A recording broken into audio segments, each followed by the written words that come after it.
បាទសូមថ្លែងអំណរគុណដល់បងខាងប៉ូលីសចរាចរណ៍ដែលមកសម្រួលចរាចរណ៍នៅសាលាបឋមសិក្សាមុខនេះដើម្បីឲ្យអាណាព្យាបាលក៏ដូចជាសិស្សានុសិស្សជម្រាបដល់មេដាបេដាសិស្សដែលមកយកកូនសូមទុកម៉ូតូបាទទុកម៉ូតូយានជំនិះឲ្យបានស្រួលបួលកុំឲ្យស្ទះចរាចរណ៍តាមផ្លូវពេលសិស្សចេញទៅផ្ទះបាទ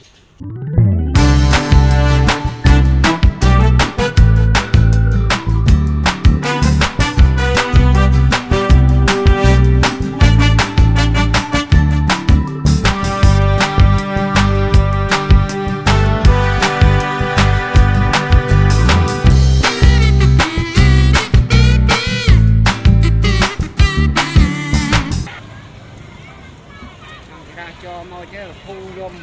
cái đây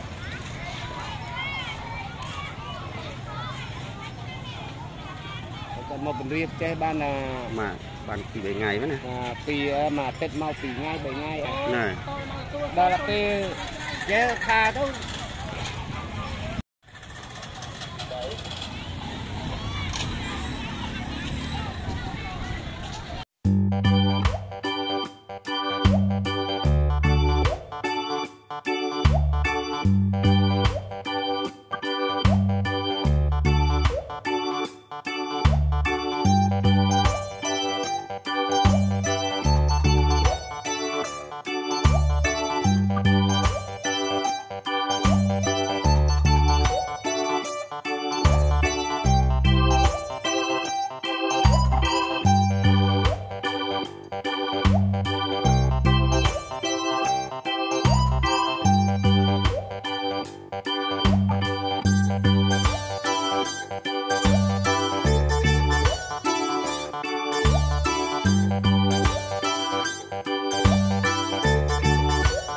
បាទជំរាបដល់ម៉ាក់ប៉ាដែលមកយកកូនគឺសូមមកយកបាទហើយដាក់ម៉ូតូបែរមុខមកផ្លូវកុំដាក់ម៉ូតូបែរមុខទៅសាលារៀនពេលកូនចេញមកគឺ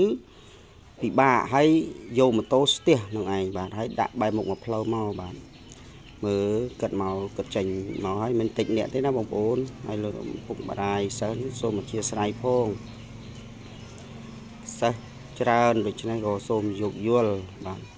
ហើយអ្នកធ្វើដំណើរតាមផ្លូវនៃសាលាបឋមសិក្សាមុខនេះក៏សូមអធិស្ឋានផងពេលដែលម៉ោង 11 ហ្នឹងក៏សូមបាទជាស្រ័យនៃការធ្វើដំណើរនៅផ្លូវហ្នឹងបាទគឺចង្អៀតដោយសារយើងចេញមកផ្ទះវិញគឺខាងសាលាមាន2ទល់មុខគ្នាសាលាហ៊ុនសែនសៀមរាបមួយហើយនឹងក៏សាលាមុខនេះនឹងដែរដូច្នេះក៏សូមប៉ាសិស្សជួយសម្រួលបាទជួយសម្រួលចរាចរណ៍ផងបាទថ្ងៃនេះអរគុណបងខាងប៉ូលីសចរាចរណ៍ដែលបានមកចុះមកជួយសម្រួលចរាចរណ៍ដល់សាលាមុខនេះដើម្បីឲ្យសិស្សានុសិស្សបានធ្វើដំណើរស្រួលបាទសប្តាហ៍បើអត់បានធ្វើចរាចរណ៍អញ្ចឹងទេបងប្អូនពុកម៉ែបងប្អូនទាំងអស់គ្នាគឺស្ទះបាទគឺស្ទះមែនទែនបងប្អូនណាគឺស្ទះណាស់បាទហើយក៏សប្បាយចិត្តអរំភើបចំពោះដែលបងប៉ូលីសចរាចរណ៍ដែលមកបាទមកធ្វើអន្តរាគមន៍ធ្វើចរាចរណ៍ជូនពុកម៉ែបងប្អូនដែលគាត់មកយកកូនក៏ដូចជាសិស្សានុសិស្សចេញទៅផ្ទះហ្នឹងគឺស្រួលនេះគឺជាលើកដំបូងដែលខាងចរាចរណ៍ទីចរាចរណ៍គាត់បានចូលមកដល់កន្លែងសាលាមុខនេះ